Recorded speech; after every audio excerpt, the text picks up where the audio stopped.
how to apply color filters in camera on Samsung Galaxy S26, S26 Plus or Ultra.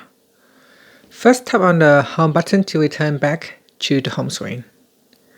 Then open up the camera app. From here, tap on the control button.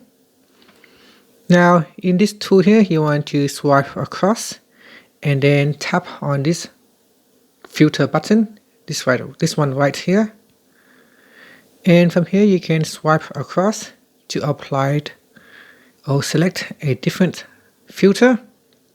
So there are lots of different color filters that you can choose. You can even create your own custom filter here. And then this is the dark filter. So tap on create and then tap on done.